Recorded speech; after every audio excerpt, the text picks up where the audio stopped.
buhay sapagkat patuloy niya po tayong pinipili. Amen. Palapakan nga po natin ang Diyos na buhay. Amen. So, salamat sa Lord, no, na yun, patuloy niya po tayong iniingatan, patuloy niya po tayong dinadala, amen, sa kanya pong presensya dahil ang Diyos po ay tunay, amen, na mahal niya po tayo. At alam niyo po ba kahapon ay sa amin po pag-Bible study na ano po namin, na alam niyo po ba na isang bagay lang po talaga ang pangarap ng Panginoon sa kanyang mga pinili, sa kanyang mga tinawag, sa kanyang po na niligtas, no, sa ibabaw ng mundong ito, ay isa lang po ang talagang pangarap ng Diyos. Amen. Yun po ang makita niya tayong na nasa langit. Lahat. Amen. Kasi hindi naman po tayo pipilitin ni Lord, no? Hindi naman niya tayo dadalhin sa church, hindi naman niya tayo ipupush na magpakabuti, sumunod, sumamba, amen, sa Kanya. Kung walang pangarap ang Diyos sa ating buhay. At ang pinaka number 1 na pangarap po talaga ng Diyos ni Jesus, amen, sa ating buhay, yung pong makasama niya tayo sa langit. Amen. Kaya huwag tayong mag-iisip na, ano ba yan? Lagi na lang pinupush, lagi na lang pinapalo. Dahil po, gusto ng Lord na makita ka po niya sa langit. Salamat din po sa Diyos, no? Nandyan po yung nanay ni Ate Sabet, no? Nandyan din yung nanay Mila. Praise God! Nandyan si nanay Mila, di ba? Kapag natin ng Diyos, dahil sa santo lang po natin minsan na nakikita si nanay Mila at nakita rin natin po siya dito. Kaya ako na po idadako, no, sa pangako po ng Diyos, sa kanya pong maikli na mensahe, at I believe in my heart na meron pong sasabihin ang Panginoon sa ating buhay. Okay, pagbukas po ako sa inyo sa aklat po ng Juan, chapter 10, verse 1 to 10, ang sabi po dito, ang tunay na pastol. Tandaan ninyo ito, ang pumapasok sa kulungan ng mga tupa nang hindi sa pinto ng daraan, kundi umaakyat sa di dapat pagdaanan, ay magnanakaw at tulisan. Verse 2, ngunit ang nagdaraan sa pintuan ay siyang pastol ng mga tupa. Pinapapasok siya ng bantay at pinapakinggan ng mga tupa ang kanyang tinig.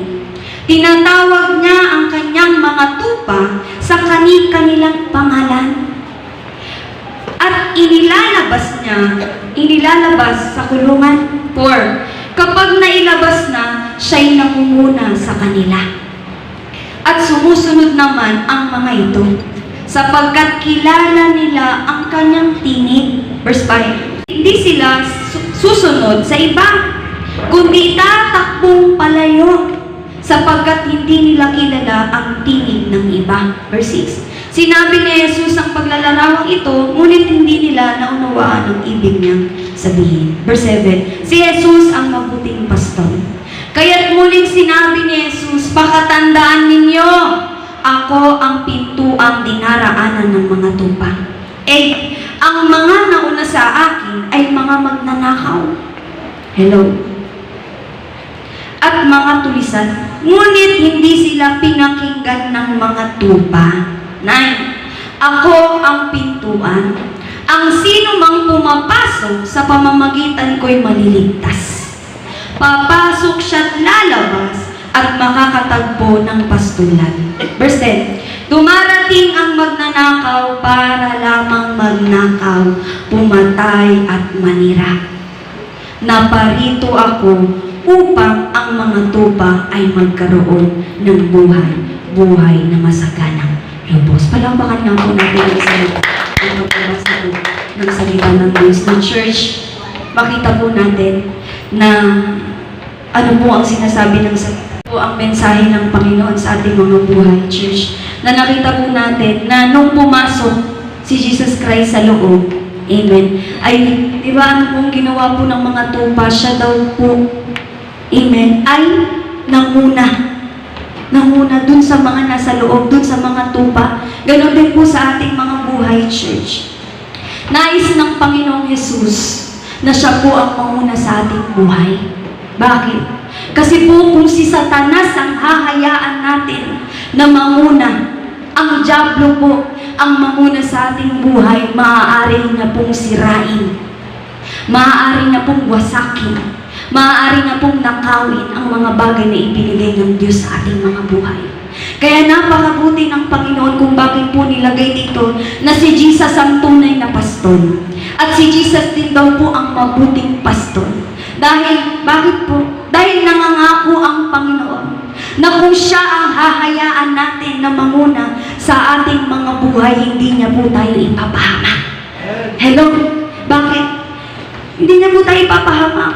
Wala pong ipinangako sa Biblia. Walang isinaad sa Biblia na, tatawagin kita para mahulog ka sa bangin. Tatawagin kita para mamatay ka. Tatawagin kita para maghirap ha. Pipiliin kita para magdusa, para parusahan. No, church. Hindi tayo pinipili, hindi tayo tinatawag ng Panginoon para parusahan. Hindi niya tayo tinatawag, pinipili para mahirapan sa buhay na to, para, alam mo, masira yung buhay. Pagkos, church, ang nais ng Panginoon, maging buo tayo. Maging maayos ang ating buhay. Sabi nga kagabi, alam nyo, no, na hindi naman daw po ang Diyos ang nagnanais na masira ang ating buhay. Hindi naman daw po ang Diyos ang nagbibigay ng sakit at karamdaman. Hello? Hindi po ang Diyos ang nagbibigay ng mga pangit na pangyayari sa ating buhay, kundi si Satanas. Dahil nais ni Satanas na ilayo tayo sa tunay na pastor.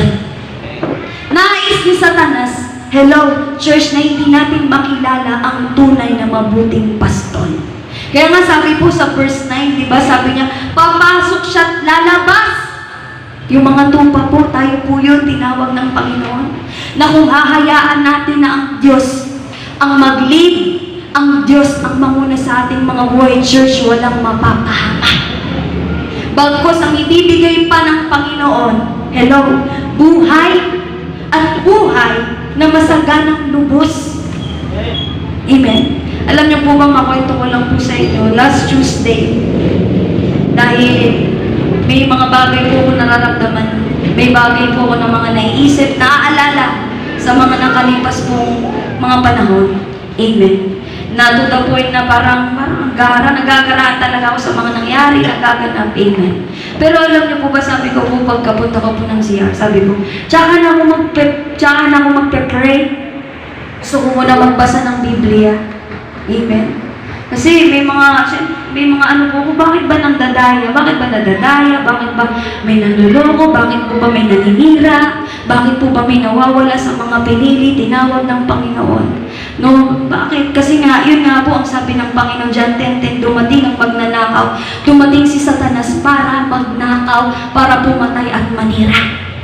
Amen. So, habang magbabasa na po ko ng Biblia, may narinig po ko na, alam niyo po ba, church, sa akin pong pagkarinig, hindi natin alam kung si Satanas ba yun o ang Diyos. Alam niyo, bago po ako magbasa ng Biblia, narinig ko po, na alam niyo ba, na kahit mandaya ng mandaya, manloko ng manloko, hello, manira ng manira, magnakaw ng magnakaw si Satanas sa mga Kristiyano, sa mga pinili, tinawag niya, alam niyo, si Satanas, talunan pa rin. Hindi magbabago na kahit nadaya niya ang tao, kahit naloko niya ang tao, kahit may ninakaw niya, pinagnakawan ni Satanas ang isang tao, isang Christian, hindi daw po magbabago na si Satanas ay talunan. Sabi ko, bakit nadaya na ngayon? Nasira na ngayon. Di ba? Nawala na ngayon. Alam niyo, sabi ng salita ng Diyos, ang sabi nyo, narinig ko po, alam niyo, magiging talunan lang ang dyablo hanggang ngayon kung alam ng mga Kristiyano kung paano bumalik sa Diyos. Kasi marami po sa atin, akala natin kapag nasira na ng dyablo ang pamilya natin, ang buhay natin, naloko na tayo, pinalungkot na tayo, hello, diba, ninakawan na tayo ng maraming tiwala, ng kagalangan, ng kasi lahat ng bagay ninakaw ni Satanas, lahat ng meron tayo sinisira ni Satanas. Hello, church. Akala natin tapos na. Tapos na ang buhay. Parang yun na lang na nangyari na parang ito na yung buhay, pero alam niyo, church, hindi. Kasi yun ang dahilan kung bakit marami hindi bumabalik sa Lord, bakit ayaw na sa Panginoon. Kasi nga yun ang ginawa ng dyablo, dinaya sila, niloko, sinira, pinagnakawan. Pero alam niyo, sabi ng salita ng Diyos, magiging talunan lang. Pagkatapos ng mga pangyayari yun, magiging talunan lang daw po ang isang Kristiyano pag hindi na niya alam paano bumalik sa Diyos. Amen? Sabi ko, oh, praise God, salamat sa Panginoon dahil may mga ganun ako narinig. Na church, ito may sinasabi ng Lord. Kung tunay tayong mga tupa ng Diyos, dapat siya lang ang pinapakinggan natin. Hello? Amen. Dapat siya lang ang hinahayaan natin na manguna sa buhay natin na kung ano ang sinasabi ng Panginoon sa atin, na magpatuloy ka, sumamba ka, magbago ka, magpatawad ka, magmahal ka, umunawa. Yung mga sinasabi ng Panginoon sa atin, dapat yan pala yung pinapakinggan natin. Amen. Hindi yung sinasabi ng Diablo na, sige, huwag ka na mag-church, maglugmok ka na dyan, mag-umiyak ka na dyan, di ba, magpakalungkot ka na dyan, sinira na ng Diablo yung, sirain mo pa. Yan po ang mga sinasabi ni Satanas. Kaya ngayon, church, gusto po natin umayos ang ating buhay. Gusto po natin na maayos ang ating pamilya, ang ating sarili. Hello, ang mga bagay na meron tayo, yung lahat ng mga nawala sa atin ay ibalik ng Diyos. Hayaan natin na manguna ang Diyos sa ating mga buhay. Kasi alam niyo po ba na kapag ang Diyos ang sinusundan natin, hinahayaan natin na manguna sa ating buhay, alam niyo si Jesus overcomer yun. So, ibig sabihin, yung lahat ng lalakad sa nilalakaran ni Jesus, magiging overcomer din araw-araw. Magiging mapanagumpay siya, magtatagumpay siya sa lahat ng kanyang gagawin, sa kanyang negosyo, sa kanyang pag-aaral, sa kanyang trabaho, sa lahat ng aspeto ng kanyang buhay. Kung si Jesus ang hahayaan natin na mamuna sa ating buhay. Pero kung si Satanas po ang Diablo, ang hahayaan natin mamuna sa ating buhay, hindi na tayo magtataka kung bakit maraming sira ang buhay. Bakit marami ang nawawala sa ating mga buhay. Bakit? Si Satanas kasi ang hinayaan natin manguna. Si Satanas ang hinayaan natin na maghari sa ating buhay. Na yung sinasabi niya, huwag ka na mag-church, manghina ka na, mawalan ka na ng tiwala, pananampalatay sa Panginoon. Hello? Kasi marami pa nagsasabi, nagpe-pray naman ako kahit di ako nag-church eh. Hello? May mga ganyan pong di ko nakakalimutan si Lord.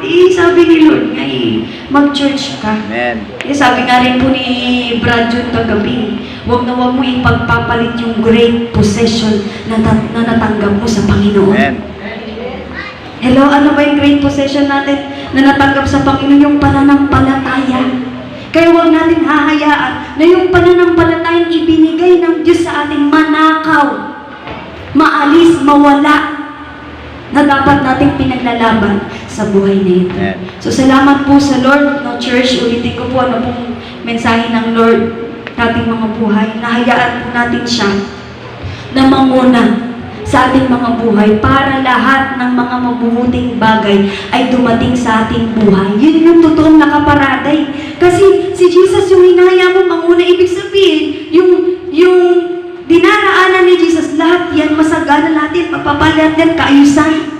Amen. Kaya dapat si Jesus lang po ang hayaan natin na manguna sa ating buhay. At nangangako po siya, church, na naparito daw po siya para bigyan, hello, ng buhay at buhay na masaganang lubos po ang bawat isa na hayaan siyang manguna sa ating buhay. Palakpakan niyo po ang